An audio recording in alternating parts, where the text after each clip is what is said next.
Un gusto estar nuevamente con ustedes. Continuaremos con la clase anterior para hablar de otros términos relacionados con la materia de semiología.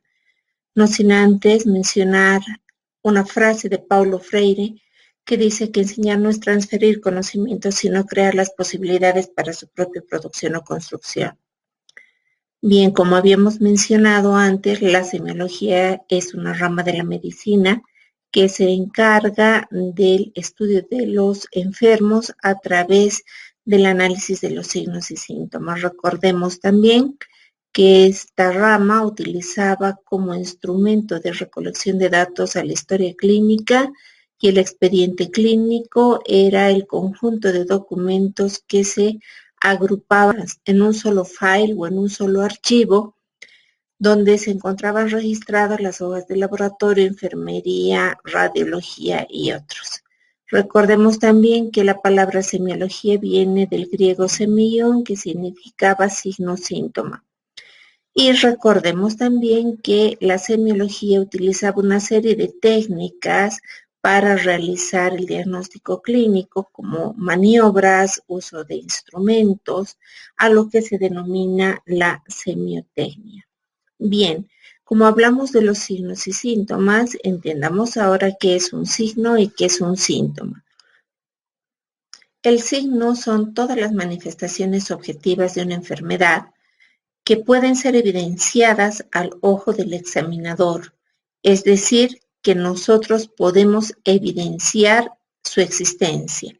Por ejemplo, el edema, un tumor, por ejemplo, la fiebre después de haber tomado la temperatura o la hipertensión después de haber tomado la presión arterial. Mientras que el síntoma es una manifestación de carácter subjetivo, cualquier tipo de alteración orgánico-funcional que solamente el paciente puede mencionarnos, pero que nosotros no podemos apreciar.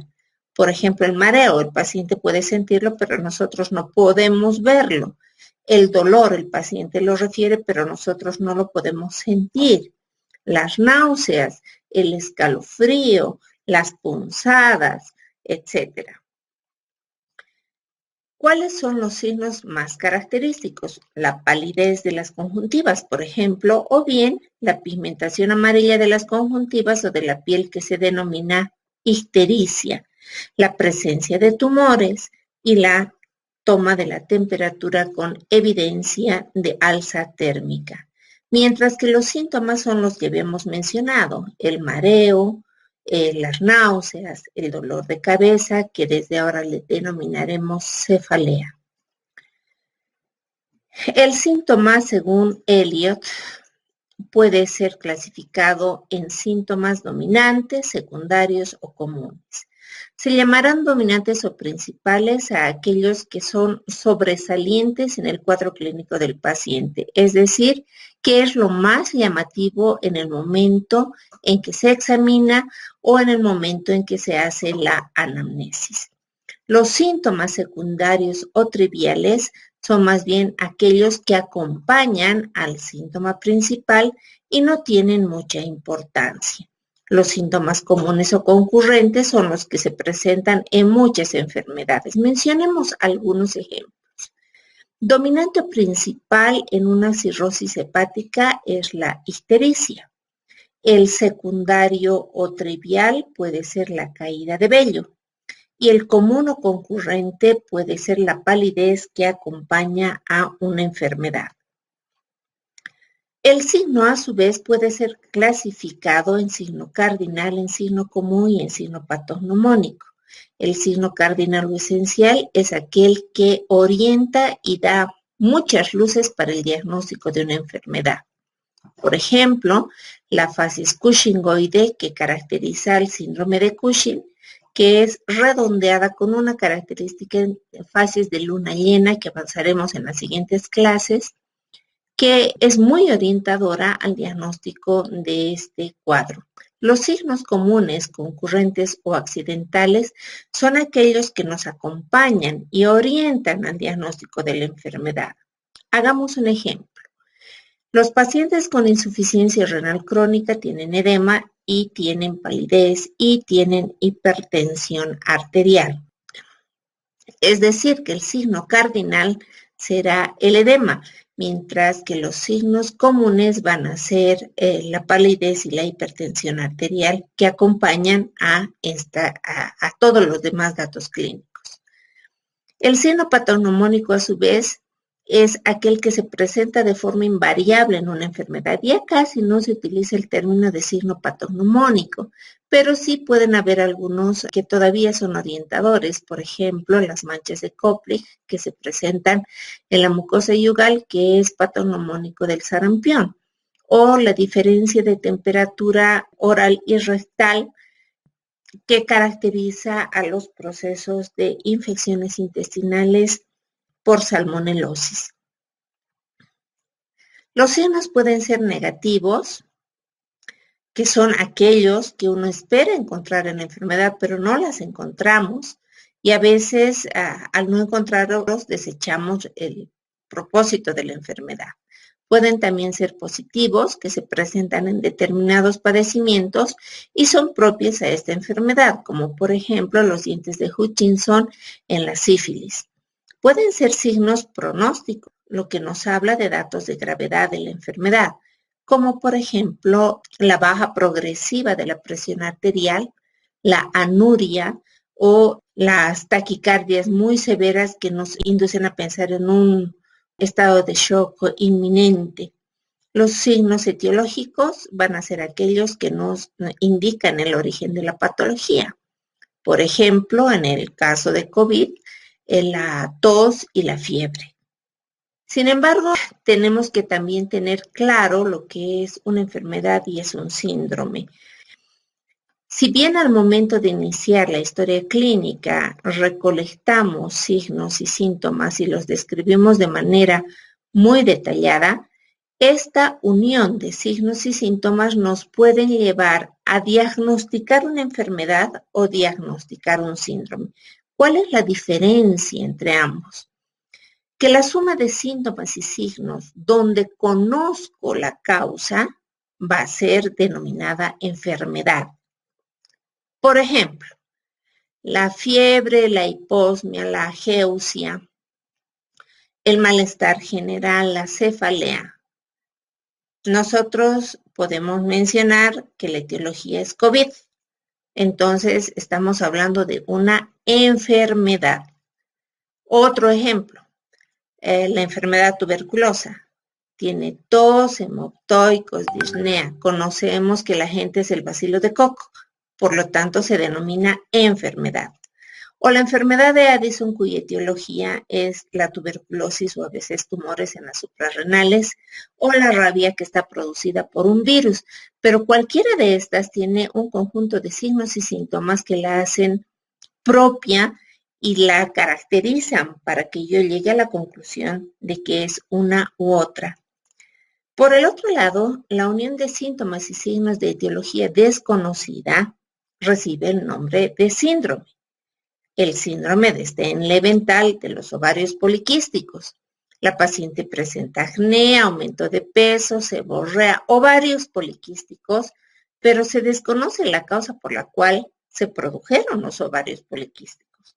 O el síndrome de Cushing, en el cual hay todas las manifestaciones del Cushing, como es la cara de luna llena, la hipertricosis, hipertensión arterial, úlceras, etcétera, pero se desconoce cuál ha sido el causante del síndrome de Cushing versus la enfermedad de Cushing, donde se conoce que el origen es un tumor en las suprarrenales.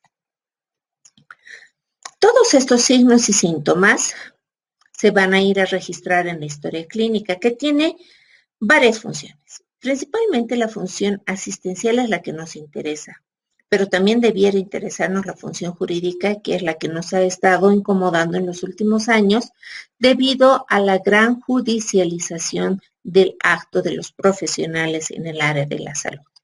¿En qué consiste la función asistencial? Primero, en el registro de todos los datos de una persona en un archivo o file personal, donde se registra todo lo que se ha hecho en atención sanitaria, todo lo que nosotros hemos realizado con el paciente. Eso va a permitir que haya control y evaluación y seguimiento de la atención médica en función a las fechas en las cuales se ha ido registrando los signos y síntomas. La ventaja de este tipo de función asistencial es que cuando uno lee la historia clínica, nos va a permitir entender cuál ha sido la evolución de la enfermedad a partir de los registros realizados por los profesionales. Además, que a través de estos y a través del lenguaje que hemos mencionado, que es el lex artis, nosotros podemos comunicarnos utilizando terminología propia de nuestra área. La función jurídica, por su parte, tiene un componente importante que es el registro documental del manejo que ha realizado uno o más profesionales. Es decir, que cualquier juez puede ir a verificar el documento para ver qué actos, qué acciones y qué circunstancias sucedieron en un momento dado de la evolución de la enfermedad.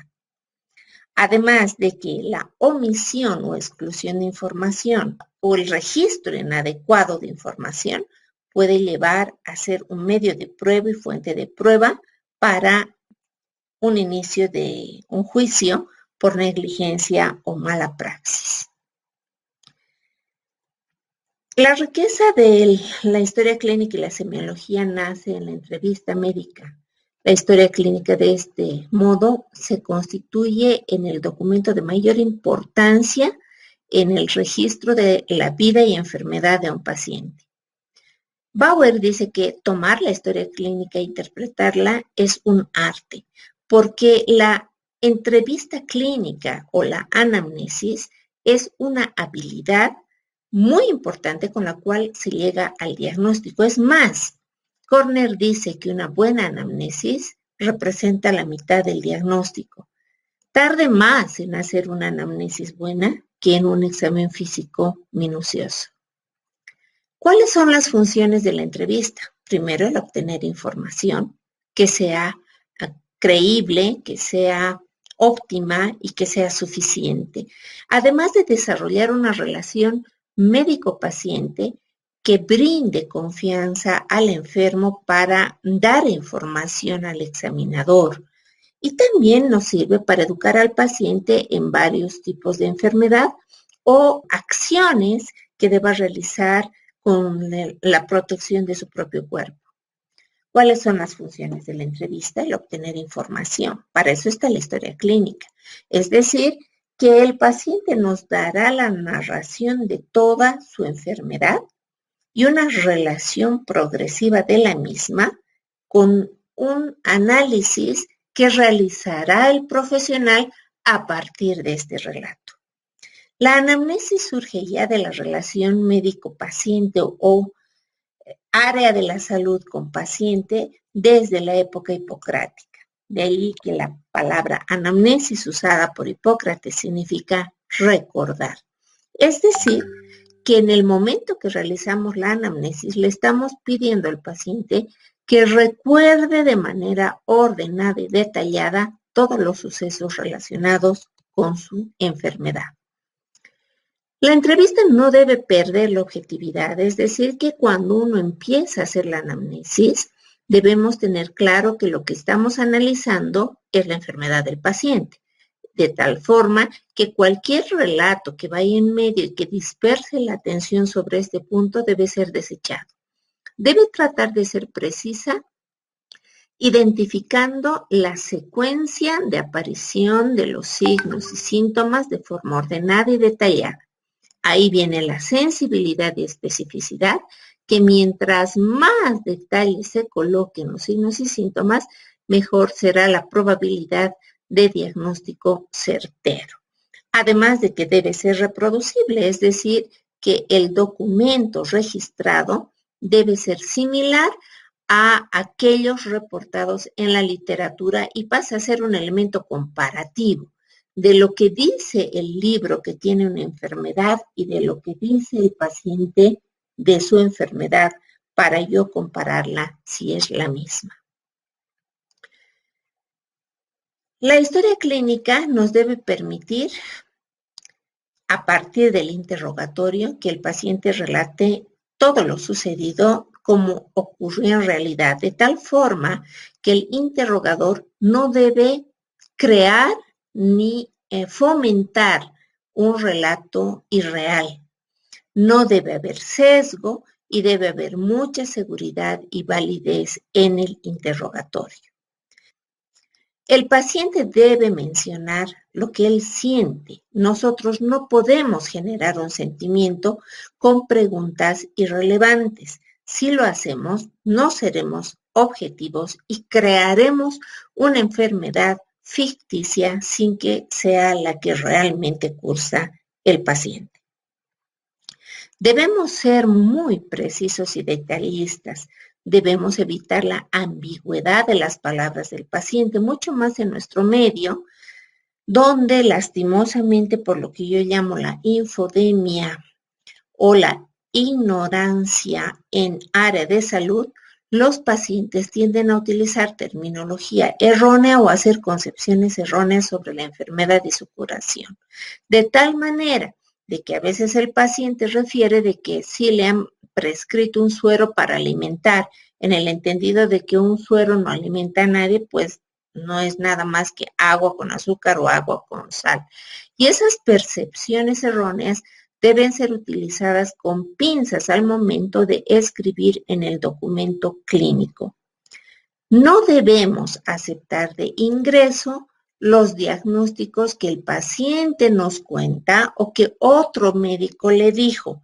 Nosotros debemos simplemente buscar los signos y síntomas para crear nuestro propio juicio diagnóstico. La reproducibilidad de la historia clínica se realiza principalmente por el uso de algunas técnicas durante el interrogatorio. Es así que la mejor técnica es la técnica de la pregunta abierta, en la cual el interrogador abre la conversación con el paciente con la palabra ¿en qué puedo ayudarlo? ¿Cuáles son sus necesidades? ¿Cuáles son sus molestias? Cualquiera de estas preguntas abre una conversación en la que el paciente libremente expresará sus dolencias. La técnica de la pregunta abierta no es inquisidora. ¿Qué cualidades debe tener el interrogador? Principalmente el respeto. Debemos respetar los valores, las creencias, la etnia, el género, todo lo referente con la persona. En razón de que el enfermo nosotros debemos considerarlo como lo más sagrado, mucho más si se encuentra en un estado de postración. También debemos colocarnos en lugar del enfermo, es decir, que no debemos pedir que se repita información que él nos ha dado, porque no olvidemos que está enfermo, dolorido, molesto, puede estar no entendiendo lo que decimos, debemos hablar con palabras muy sencillas, muy claras, no minimizar las molestias y evitar molestarse. Durante el interrogatorio en ocasiones es bueno, y dependiendo de los sujetos, el utilizar preguntas abiertas y muy rara vez preguntas dirigidas. No intentar, por ejemplo, buscar respuestas que ya sean predeterminadas. Nosotros debemos evaluar que lo que el paciente nos está diciendo es verdadero. Debemos ver bien, incluso en la manifestación gestual, la forma en que nos habla. ¿Cómo orientamos en las fases de la entrevista? Hay una primera fase que es la introducción, en la cual nosotros eliminamos las barreras existentes entre el enfermo y el examinador, sobre todo cuando es la primera vez en la que esta persona acude a nuestra consulta. Se sugiere, en una situación diferente a la que vivimos, dar la mano o saludar cordialmente a la persona. Nunca llamarla por su nombre, sino ser muy formal al momento de referirse al paciente. No se olviden de sonreír. El trato cordial puede abrir muchas llaves que a veces se encuentran cerradas. Deben presentarse, decir quiénes son y cuáles son los objetivos de su visita si es que van al hospital, y si el paciente va a su consultorio, el pedirle que tome asiento y se ponga cómodo. La segunda fase de la entrevista es el desarrollo, en la cual nosotros generamos la pregunta abierta. ¿Por qué está viniendo? ¿En qué puedo ayudarle? Para que el paciente empiece a recordar elementos que compongan la enfermedad y se las describa de manera ordenada y crítica. Y finalmente, cuando concluimos, está el cierre. En el cierre nosotros debemos hacerle un resumen al paciente de lo que nos había contado para verificar que lo que nos ha dicho era cierto y estaba en el orden adecuado. También debemos asegurarnos que no haya obviado ni olvidado nada. Finalmente se le agradecerá y nos despedimos del paciente. ¿Qué errores se cometen cuando hay trabajo conjunto? Que varias personas preguntan a la vez y son diferentes preguntas. Entonces el paciente se desorienta. Hacen preguntas dirigidas o antes de saber el diagnóstico le dicen que no se preocupe y el paciente tiene una confianza errónea en la evolución de su enfermedad. Nunca muestren que están apurados. Nunca llamen al paciente por epítetos como decirle hijito, niñita o agüita. Llámenlo como señor, señora, joven, idealmente señor o señora. Y tienen que tener mucha cortesía al momento de realizar el interrogatorio. La relación entre profesional en salud y paciente se basa en la empatía. Si ustedes no realizan una adecuada relación entre profesional y paciente, es posible que el paciente les dé datos erróneos que a la postre perjudicará la actividad clínica propuesta por el examinador. Muchísimas gracias.